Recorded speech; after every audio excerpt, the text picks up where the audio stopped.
Hello friends, today we will discuss the term Hindu rate of growth refers to the low economic growth rate of India averaging around 3.5% observed from 1950s to 1980s. This phrase was coined by Indian economist Raj Krishna in 1978 to describe the sluggish pace of economic expansion during that period. The term was used to highlight the contrast between India's growth and the rapid economic development seen in other Asian countries such as East Asian tigers during the same time frame. During the decades following India's independence, the country adopted dirigist economic model characterized by centralized planning, state control over key industries, and import substitution policies.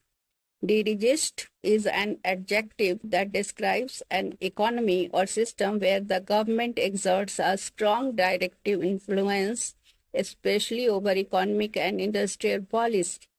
It is derived from French word diriger, meaning to direct. While these strategies aim to promote self-reliance, they often lead to inefficiencies, bureaucratic hurdles, and the limited private sector participation, contributing to the modest economic growth. The term has faced criticism for its implications. Some economists argue that attributing the low growth rate to cultural and religious factors is misleading, as the stagnation was more a result of policy choices than inherent societal traits. Additionally, the phrase has been viewed as pejorative, suggesting a sense of complacency or fatalism associated with Hinduism, which may believe is unfair characterization. India began to outgrow the so-called Hindu rate of growth in 1980s, with growth rates averaging around 5.8% between 1981 and 1991.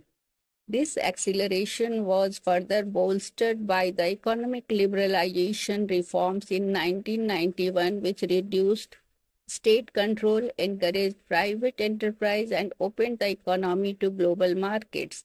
These reforms led to higher growth trajectories in the subsequent decades.